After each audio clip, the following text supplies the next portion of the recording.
Hello, good morning. This is week number 8 of our class on American Church History.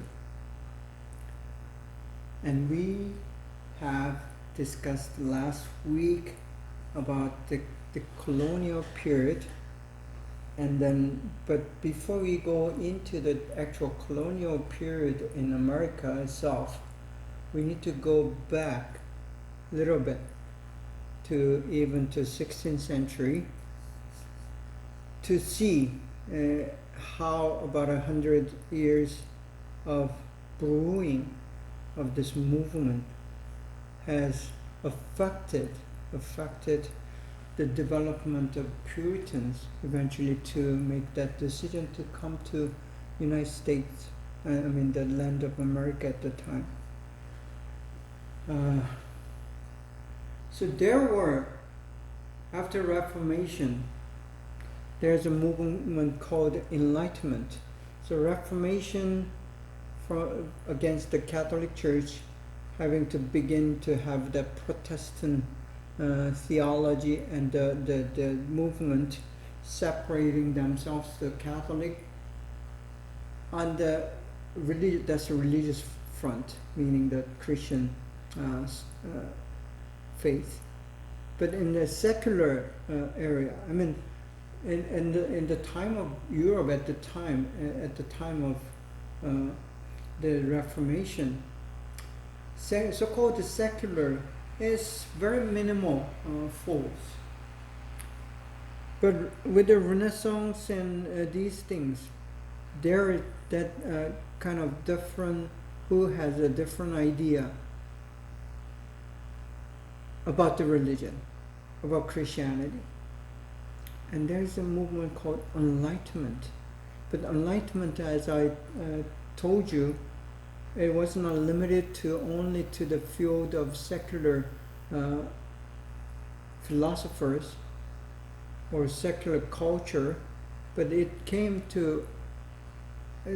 spilled into religion as well. And there are some people who begin to think in the way of reason. So they begin to reason and say, as people think and reason and argue and question,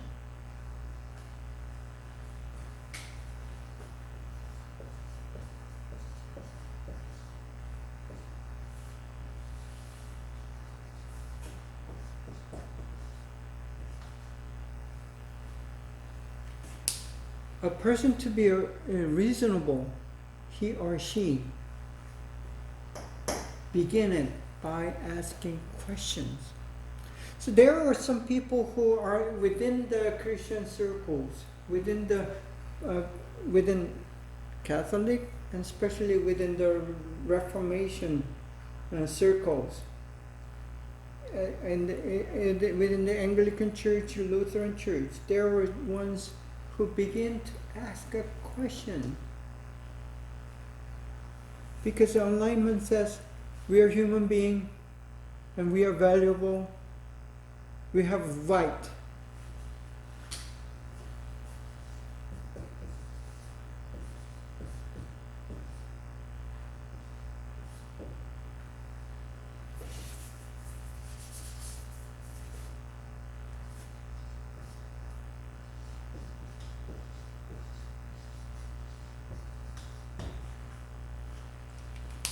This idea of right and freedom is the key to the movement Enlightenment and Renaissance. So with that idea of right and freedom, they apply that idea to the field of religious practice and say, are we doing it right? Begin to ask a question. Is it Anglican Church? Is it right church? Is it Lutheran church? Is that the only church that we need to belong? And that's because of that.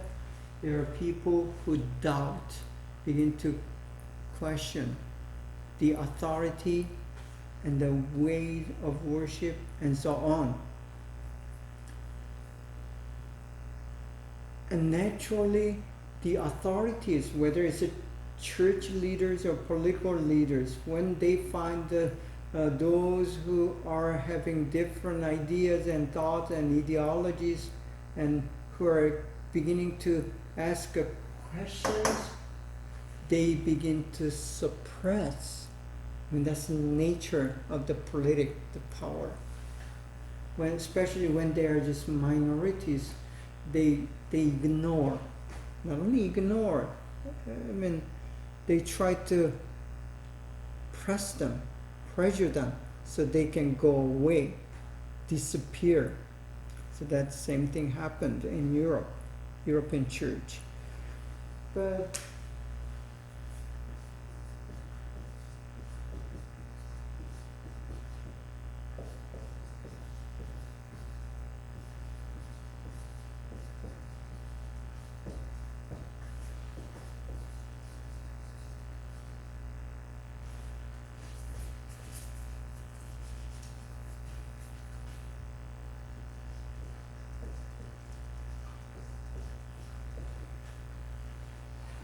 these are some of the names of these people who begin to kind of ask questions against the existing authority. So it not only happens within the political field, it does happen with the religious field. And we have discussed who these are. But basically, these are people who began to ask questions to the state church, the authority, church leaders, the existing system. You know, always in the history, there are people who ask this question against existing system. Because usually the existing system try to stay without change. They try to, make it more solid and strong. And then they have corruption with them. And then corruption, again, it increases and strengthens the corruption. And the system gets more solid. And it doesn't want to change. And then we come to Congregationalist. This is a very key and important development in understanding the American churches, especially the Baptists. In the world, the Southern Baptist is the largest denomination globally, of course in America as well. And the Southern Baptist and most of Baptist churches are Congregationalist. Who they are is, what their philosophy, what they believe about the church is quite different from what they believed at that time.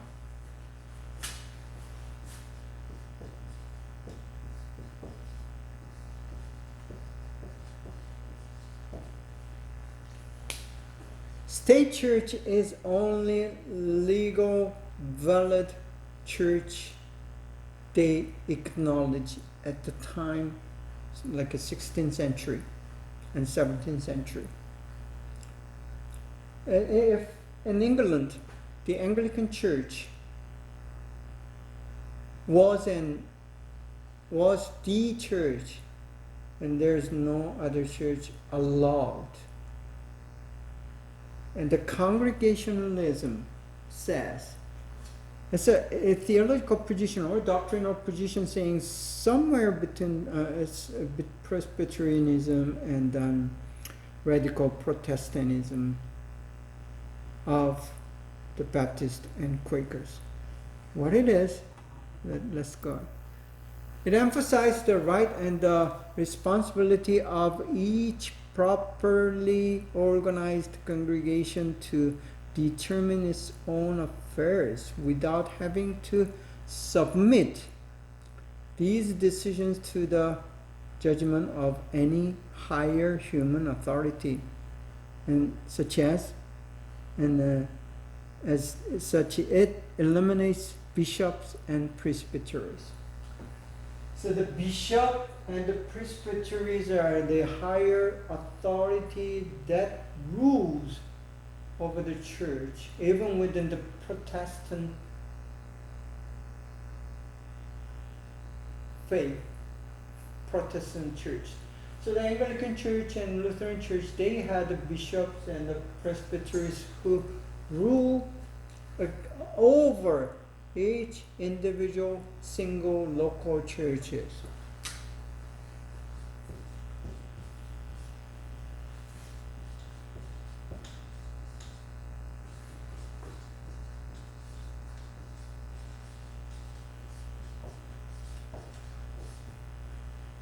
So each local church was called a congregation. It is still called a congregation. Congregation is the people, actual people who gather to worship in a given location and in a given time under a pastor or priest, whoever leads their worship.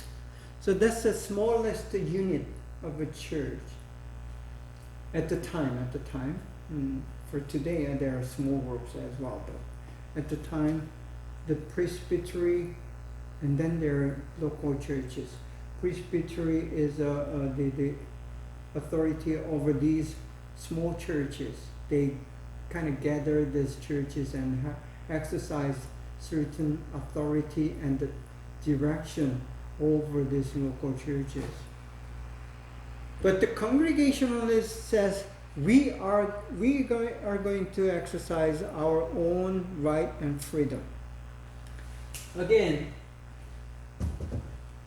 this issue of freedom and right, from individual personal freedom and personal right, they are saying each congregation has to have, we have right to exercise and make our decision about the issues regarding our own church, and we have that freedom. You cannot tell us what to do and what to believe and how to worship. See, these are the main the topic of discussion or main issue, the problems. So people, the Congregationalists, they wanted to have their own right and freedom to worship the way they want and believe what they want to believe. Each individual church is called the local church today. This local church today is regarded as an independent and autonomous. So the key word is here autonomous. Autonomous is having own right and freedom. Whether it's a person, whether it's a group, whether it's a church, whether it's a business, whether it's a school. The school that we studied together, the Lordland College, is a very autonomous institution. We make our own decisions. But there are certain regulations by the government, but still, this is an autonomous institution.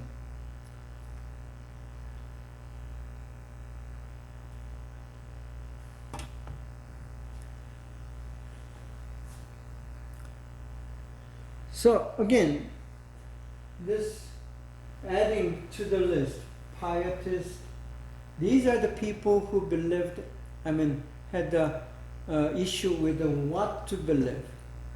The state church tries to tell them to believe this is the doctrine, this is our theology, you should not believe something else.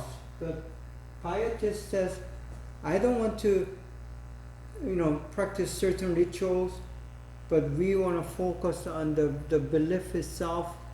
And they had the different rituals, different styles. And the Anabaptists had a issue with the baptism, infant baptism. So they wanted to baptize the adults, and that's go against the policy of the state church. So actually they had the trouble and conflict with the state church in believing what to believe and how to practice that. So they wanted to have adults to confirm their faith and then be baptized again. The separatists, they wanted to separate themselves from the Presbyterian church, and the church would not, they would not allow that to be the case. So there are people who want to separate themselves, and then church says, no, you cannot separate you guys. That's to do with the right and freedom. Next, the Puritans.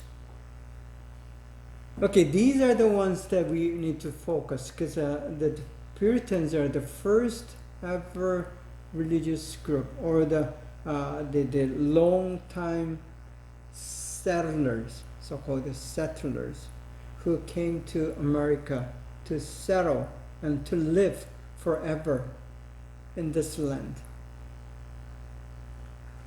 So these are the Puritans. They are in the line of these movements. Okay? The Puritans were members of a religious reform movement known as Puritanism. Puritanism is what that arose within the Church of England. So this happened in England, the Church of England, or Anglican Church. In the late 16th century, they believed the Church of England was too similar to the Roman Catholic Church and should eliminate ceremonies and practice not rooted in the Bible. So the word Puritan comes from that they want to be pure to the biblical teaching.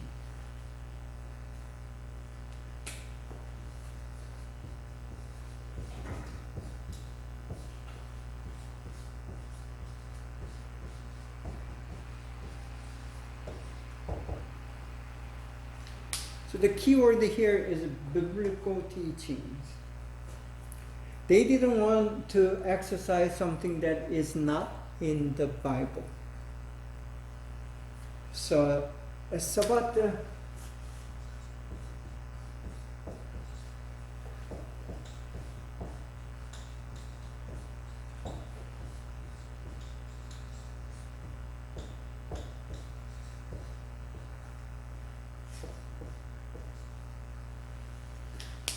so that becomes the issue at the time, the style, rituals, and practices the Roman Catholic Church had exercised. It is still there in the Church of England. They separated themselves from the Pope, but the way they believe, the doctrine they believe, was not changed. Because in the Europe, other than England, whether it's the Zwingli or the Luther or Calvin, they are the ones who focused more on the doctrine first than the practice and rituals, the style.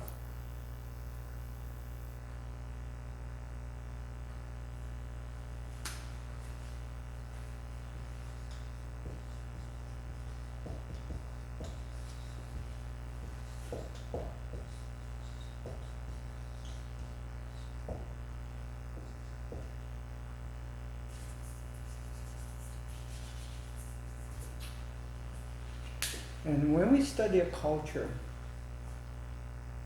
or the and way the people live. This is very important, key element in understanding of culture as you try to analyze it. And whether it's a religion, politic, or your home life, or your social life, there's always something called meaning and form. Form is something that's visible, just like a style, practice, rituals, and so on. The way we dress, this is a form. But sometimes the form, and not sometimes, always, these forms does have meanings. And you may not be able to see, but in this classroom there's a cross, wooden cross hanging right behind on the back side of the classroom. So that this cross is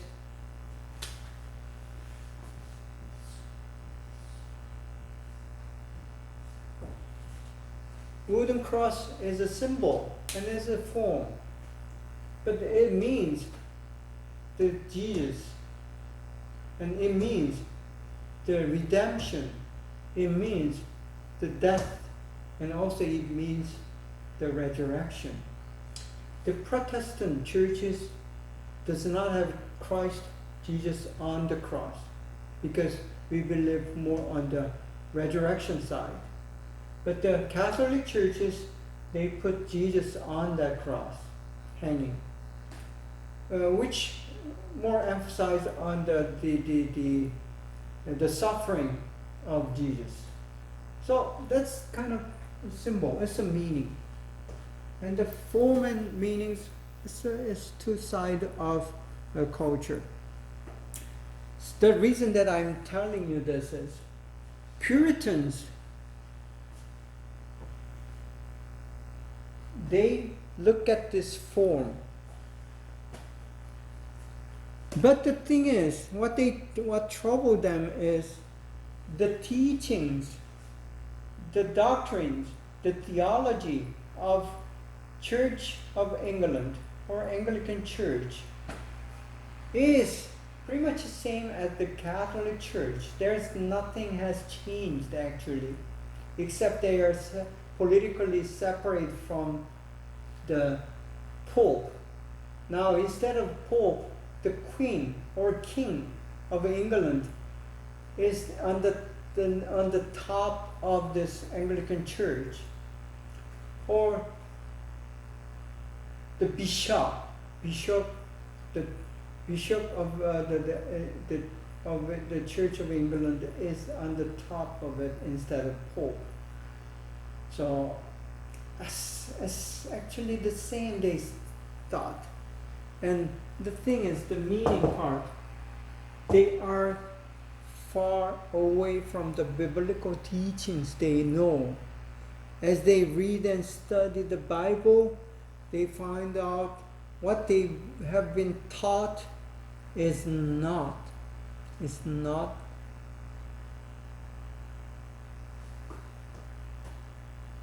what the Bible teaches. See, this is I told you, the Enlightenment, the movement of general movement of Enlightenment helped the Christians to be able to study and read. Not many were able to read before the Reformation, but now there's more people who are able to read, and then there's so-called translation of Bible. So if you're not able to read and understand the Latin, then you're not able to understand the Bible, even though you can write and read English. But now, many people in England were educated thanks to the Enlightenment movement. And they are able to now read and understand what the Bible teaches. And they find out the Bible does not teach some of the things that the Roman Church or the Church of England are teaching them and forcing them to do and practice. So the right and freedom, again, unlike idea of Renaissance and Enlightenment, does affect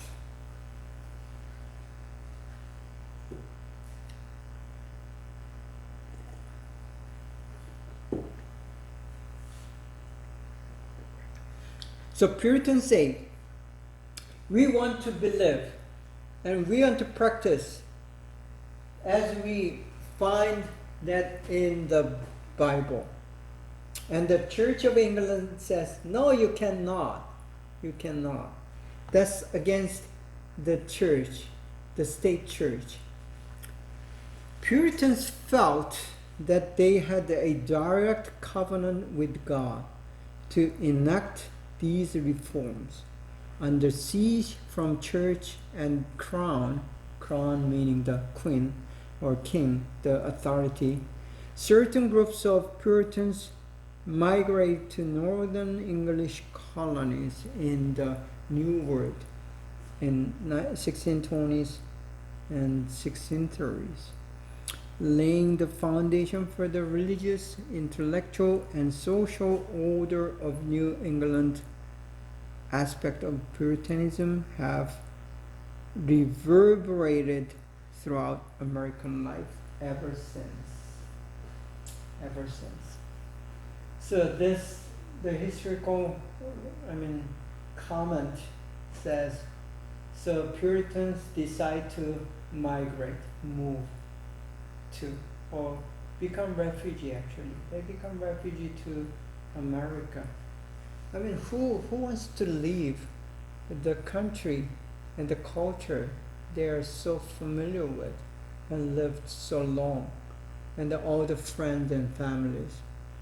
See, we don't want to migrate unless there has to be a good reason for it, right? And then Puritans find the reason, and it's not. They favored to leave their own country, but they had to because of oppression from the church. Can you understand that? Oppression from the church. And that it actually happened, and it happens more often than as you may imagine. A Catholic Church, they did oppress the people, their own congregation as well. And even today, we see the oppression from the church happening. It's happening in the church. It is sad, but it is happening.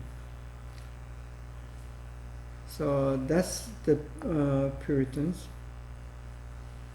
Now, so as these Puritans come as refugees to America and begin settle down, and 10 years, 20 years later, there are other people other than Puritans coming into America, the New England, so-called the New England. That's the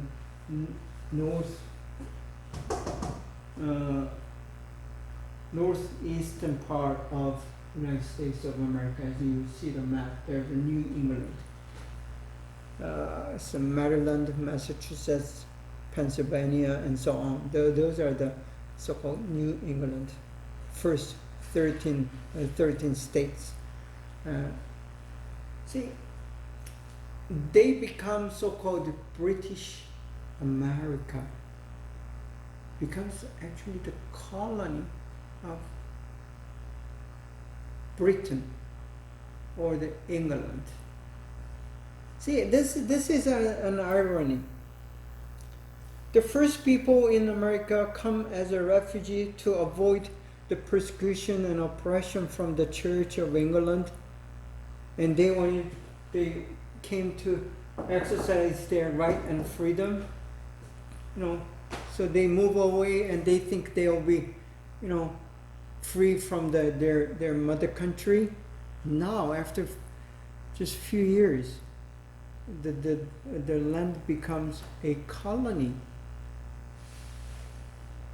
First settlement happens 1607 in Virginia, the Plymouth. The Pilgrims, the Puritans called the Pilgrims because they take a pilgrimage from their own land. And pilgrims are the ones who travel for the reason of religion, right? That's pilgrims. And so they call them the pilgrims. And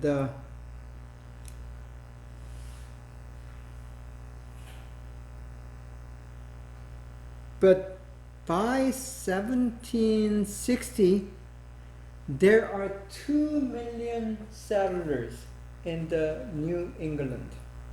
Wow, quite an increase. So this portion of America becomes the British colony, or British America, and this period we call British America. It's before the independence of America. Okay, let's take a look at the Pilgrims. These are the those Puritans who came to Plymouth, Massachusetts, not Virginia. I'm sorry. Virginia 1607. No. Okay, the Pilgrims were the English settlers who came to North America on Mayflower. This is the name of the ship. And established the Plymouth colony in what is today known as Plymouth, Massachusetts, named after the final departure port of Plymouth. So they left the Plymouth in England, the port of Plymouth in England, and came to the America, and then named that place as Plymouth later on. Their leadership came from the religious congregations of Brownists, or the Separatist Puritans. See, these are the Puritans. So within the Puritans, even within the Puritans, there are several smaller groups who differ from one to another, who had fled religious persecution in England for the tolerance of 17th century Holland in the Netherlands.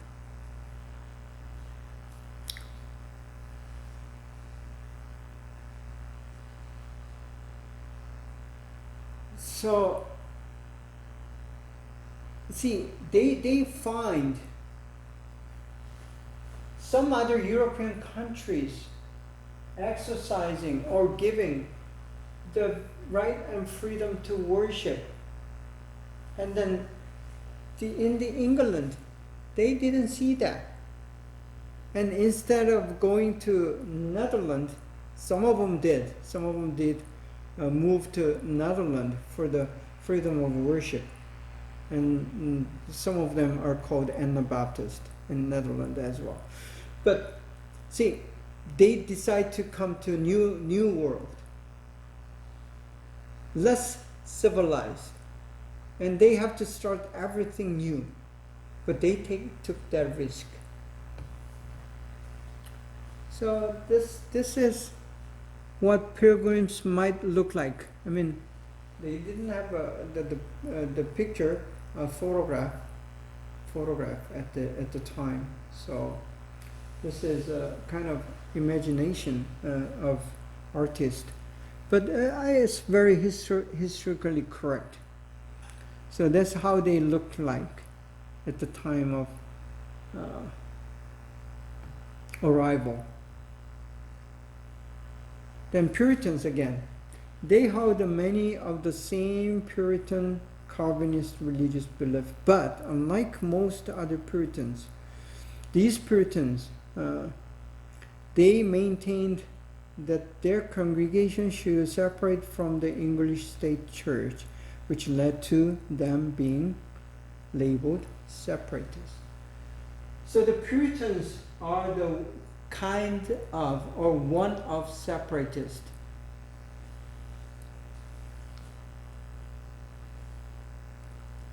So we see this, kind of trend. So mainly it has to do with the state church, who is trying to force their doctrine and their political agenda to the these people. They don't want anything that's against them, and then these Puritans were against it. They eventually determined to establish a new settlement in the New World and arranged with investors to fund them.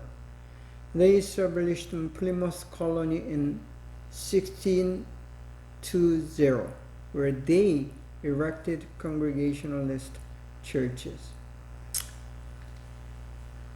So the first Congregationalist church, first church in America, which was established by Puritans who had arrived in the Plymouth Colony in 1620. They are the ones who began the church as the Congregational Church, Congregationalist Church. It is different from the today's so-called Congregational Church, which is a denomination, but they do carry the same doctrine and theology about the church. So they believed church needed to be separated from the state. Okay, let's take a short break and let me come back.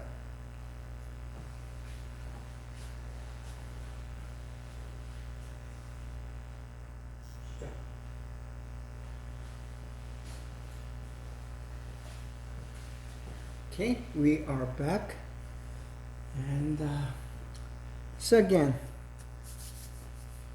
the first church in America is Congregationalist church, meaning the church, they believe that the church, the local church, is the unit where they can exercise their own freedom and their own right in running and planning and ministering on their own. I mean, you are not to be told by bishop or presbyteries to what to do and what not to do. So that was their idea. That's why they moved to America, all the way across Atlantic, risking their lives. Now, one of the very significant events that we still, remember and celebrate is Thanksgiving. Of course, they did not have Thanksgiving tradition in Europe, but there is something similar. There were those harvest festivals in many different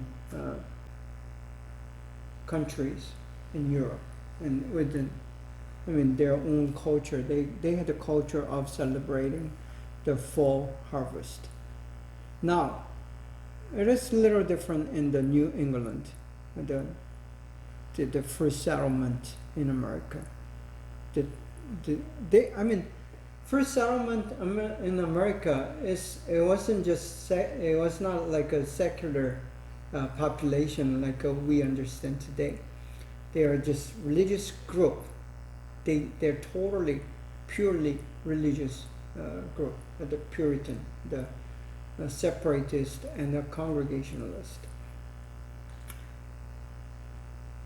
They were accustomed to regularly celebrating Thanksgivings, days of prayer, thanking God for blessings such as a military victory or the end of drought.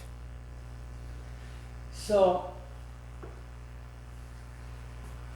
after the first Thanksgiving, this kind of becomes a tradition that is unique to these Puritans or Pilgrims. And they not only celebrated the harvest, but also had this Thanksgiving ritual, this kind of ritual or the practice after military victory or even end of drought. But the initial Thanksgiving, the event that Americans commonly call the first Thanksgiving, was celebrated by the Pilgrims after their first harvest in the New World in October 1621. So as they arrive in 1620, they just face severe winter. I mean, you know that the winter in New England today is pretty cold. It's pretty cold. And then they did not have much to, survive. The food ran out, and then they didn't have a house they didn't have time to build a house yet, and so many has died from the hunger and the cold that year. And then first harvest was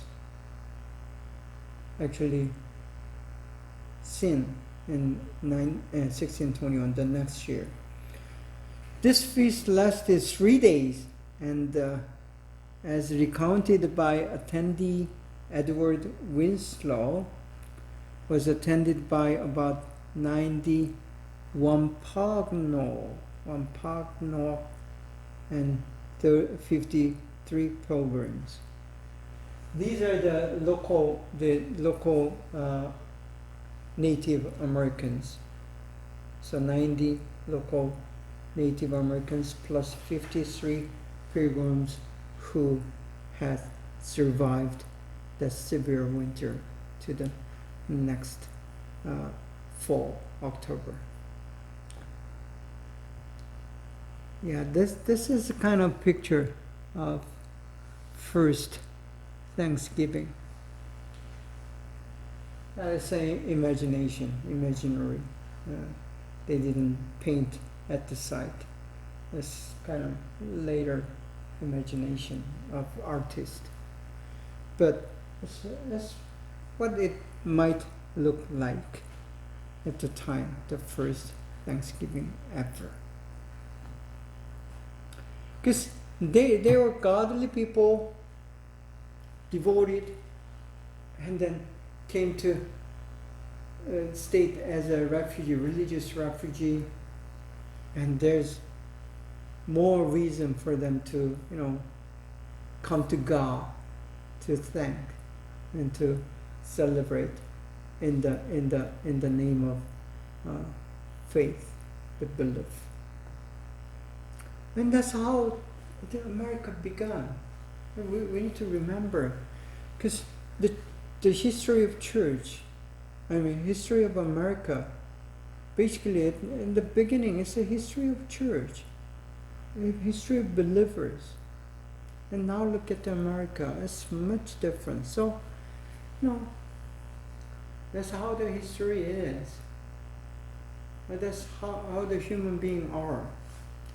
It wasn't so later that the secular influence and the secular people, kind of came and destroyed the purity of that society and community. So as we see this, we can say this is a pure, faithful community of God. Of course, there must be some troubles and issues of their own, but compared to this secular culture and society. They has been very devoted and pure. And only this colonial America, or so-called British America, there are some of the issues. The Pequot War. Pequot is a war against Native American. So as settlers come in, first settlers try to live in harmony with the native people. Even the 90 so-called Indians or Native American. I rather use Native American rather than Indians, because Indians are very mistaken identification of the people. So these Native Americans, the original settlers, or they are the owners of this land. They try to live in harmony because these people know they're a refugee and they're kind of guest to this country, and there are original settlers who has the ownership of the land. They knew they are renting this land from the original owners, and they are doing the favor to them. So that was kind of position the first settlers were in. But as they had some other settlers, especially this secular kind of money seeking, power seeking, fortune seeking people, they begin to have conflict with the American Native American people. So who's at the wrong in this case? I mean, look at the history. If we come and try to invade, who's wrong? The invaders, of course. But many historians, past historians, did not try to write in that kind of manner. And interpretation of understanding of so-called Pequot War, and then later this trouble with the Native Americans, they did not write a balanced history. So here we need to reinterpret and see what the position is. The invaders are taking arms and the sword against the native people who are living in peace, and they came in and tried to fight because they want to have the land, and they are trying to take away the land from the Native American people.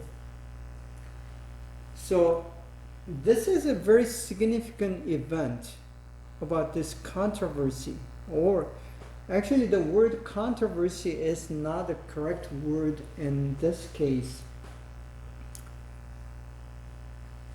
It's conflict. Actually, it's conflict. It's not controversy. And Anne Hutchinson is a woman who has been burnt for her faith. In America, it's not in Europe, it's in America. So again, they came for the right and the freedom of their own faith and religion. And they are persecuting, some of them are begin to persecute their own people for the reason of different faith.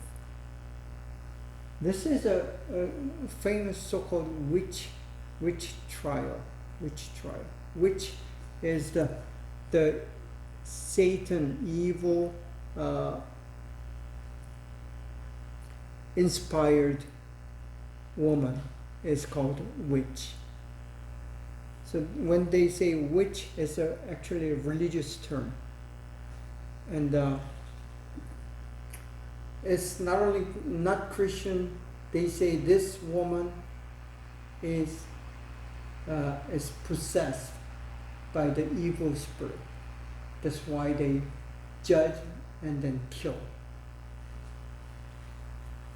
So the question is, does the church has a right to make that kind of judgment and to even to exercise the killing of a person for the reason of faith? So that controversy has to say a lot.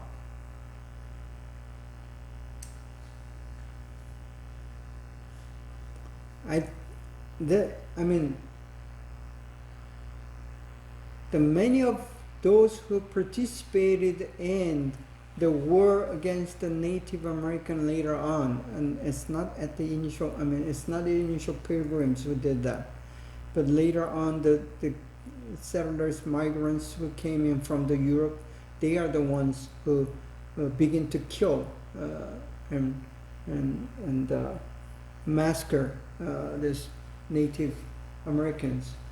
And sadly, many of them, even though it might not be a majority, but many of them are still, they are so-called Christians. And then these Christians are killing other people because they have different skins, and then they are the ones who are resisting against their progression, so-called. So that becomes a major controversy, or the political issues that need to be interpreted. But at the time it was justified in many ways, but today you cannot justify this. So that is the issue. Yeah, here's a picture showing how this white people become aggressive and raise their arms and the swords and begin to kill the native people. So here's an explanation, or a brief summary of what actually had happened. An armed conflict that took place between 1636, so it's about 16 years later, as the first settlement began in 1620. So 1636 and 1638 in New England, between the Pequot tribe and an alliance of the colonists of the Massachusetts Bay, Plymouth, and Saybrook colonies, and their allies from the Narragansett and the Mohegan tribes.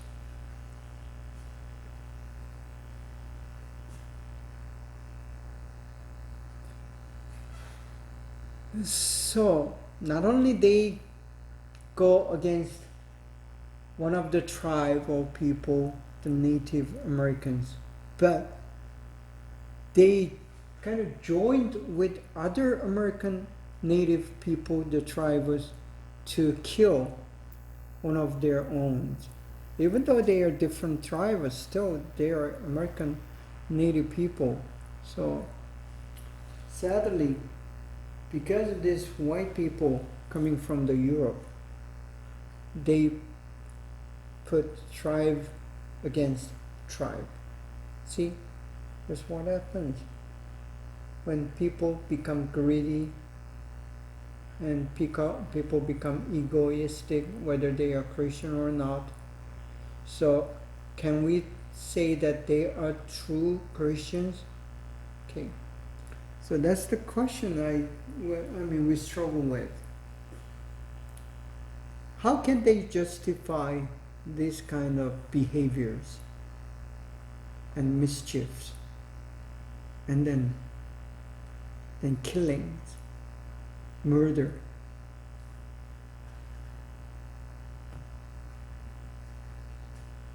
Eventually it ends up as a pequot or pequot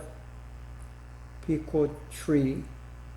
The war concluded with the decisive defeat of the pequot. They did not have guns, and so I mean, if you're trying to fight against these white people who had guns and the long sword, the arrows and the spear cannot protect them. So at the end, about 700 Pukut had been killed or taken into captivity. Hundreds of prisoners were sold into slavery to colonists in Bermuda or the West Indies. Other survivors were dispersed as captives to the victorious tribes.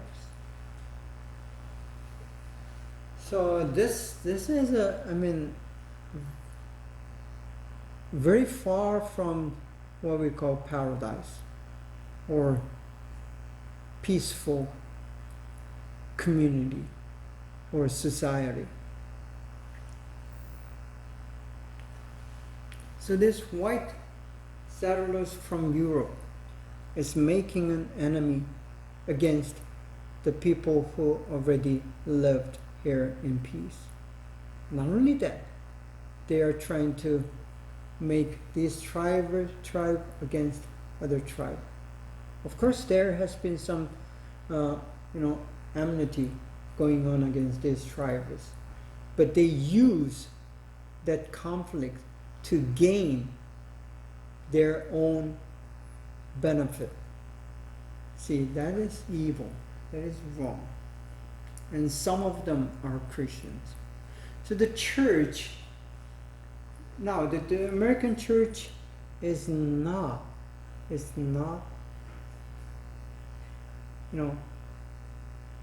free from these events.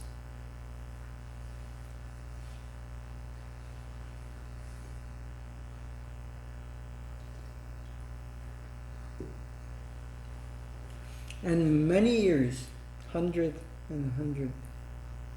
years, the church had failed, American church had failed to acknowledge their responsibility on these histories, these events.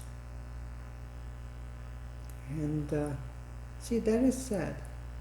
And the whole community, the Pequot, was destroyed for the reason of trying to protect their own land, their own freedom, their own right, and own dignity. See, these people came for their own right and freedom.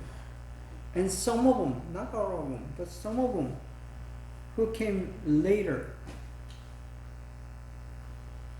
they did not have that ideal, or maybe used this right and freedom and think of their own right and freedom and dignity and forget or ignore about someone else's freedom and right. Unless they think or they believe these Native Americans are less than human beings or even less than animals they cared for, then this might be possible. This might be possible. They did not felt any guilt at all. But if they thought, any of them thought they are also the human being as well, even though their skins are different, their culture is different, they worship some other gods, still, they're the human beings, need to be protected and need to be respected. but they did not. So this is a very important lesson for us today as a Christian and as an American church. See, we cannot justify this with any theology or doctrine, or, you cannot. And need to acknowledge and then take a lesson. And then also need to do every effort possible to remedy or compensate or whatever. Repent of those things. Now, another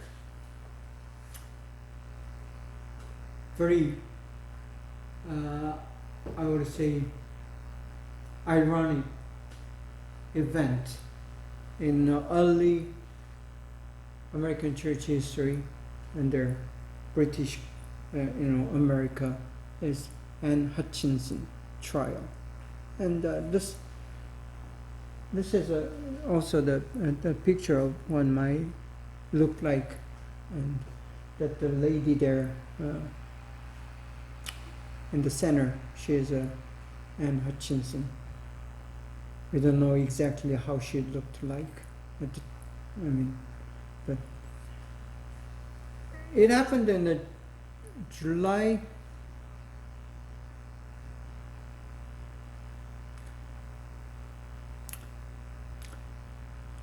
So, she was born in July of 1591 and killed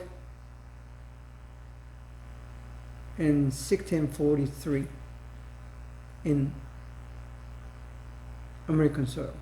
Was a Puritan spiritual advisor and a religious reformer, and an important participant in the antinomian controversy which shook the infant Massachusetts Bay colony from 1636 to 1638. So look at that year. It's the same year when the Packet War was going on.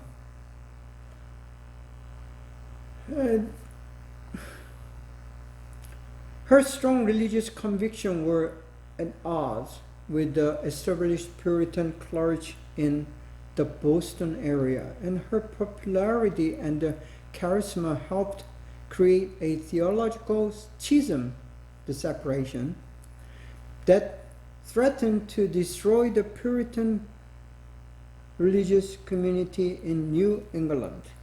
She was eventually tried and convicted, then banished from the colony with many of her supporters.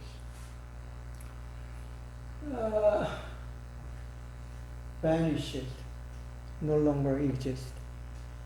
There's no record about what happened actually, but we can guess. Easily guess that she, after trial, she has been convicted, and then must be killed, right? Now the thing is, the Puritans are the ones who fled from the England for the right and freedom to worship. Now here's a lady, Hutchinson, who's trying to worship the way she wants to worship. And the Puritans, they are making the judgment, putting her on trial, and then putting her to death, probably. So we don't know actually what happened, but as you read the story of Ku Klux Klan and all these things going on, still going on, she might be secretly killed with other supporters.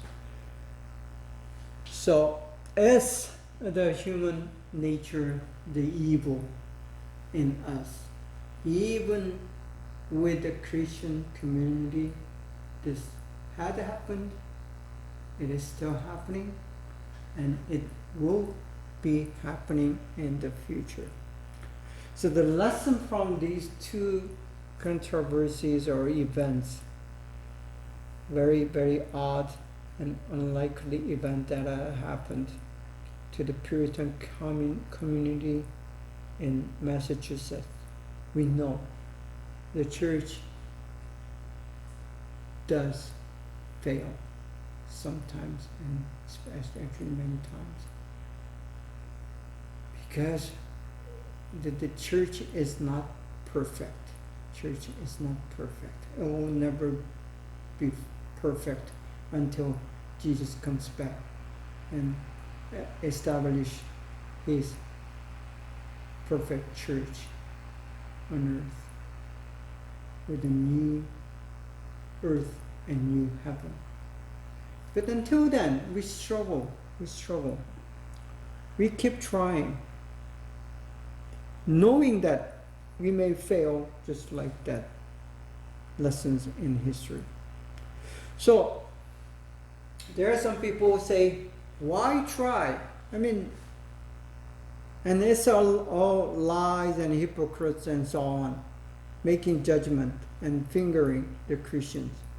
But we know. We still struggle, and we try our best to live according to biblical teachings. But there's always that danger and risk of our human ego and human thoughts, and that very selfishness come into the practice and exercise and of the Christian life, so called.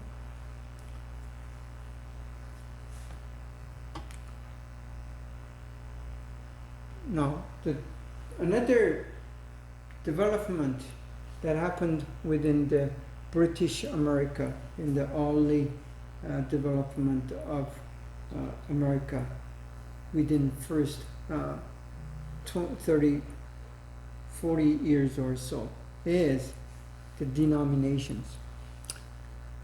Because of this congregational idea or separatist idea, the local churches, local congregation becomes the very, very basic and the fundamental unit for a church. In their paradigm, church paradigm, there's no longer something called that pyramid kind of Catholic church, or the national church or state church. They just forget about it and try to forget about it. And then as a result, there is something called denominations. Denomination means divisions, small segment, small compartment. So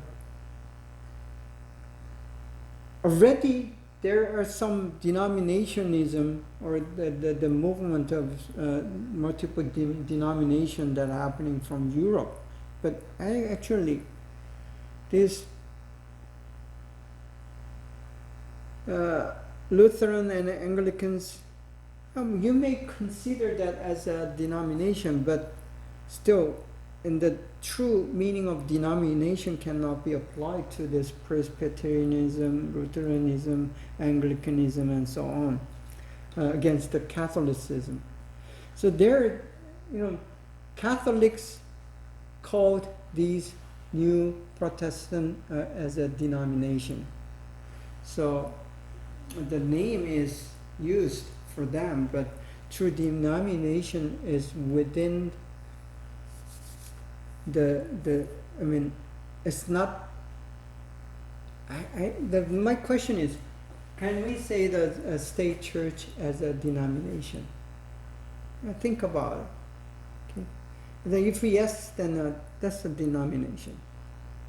Anglican Church is one denomination. Lutheran Church, one, and then Presbyterian Church, in Switzerland, the Calvin is one denomination.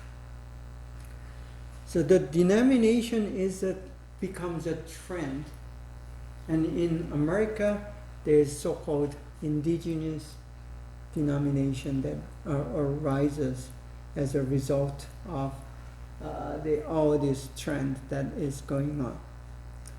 So yeah, I think it's the time's up, and we'll continue to look at these denominationism and then denominations and how that affect the landscape of church in America. We'll see that in next week. So thank you again for your good attention, and have a good day, and I'll see you next week. Thank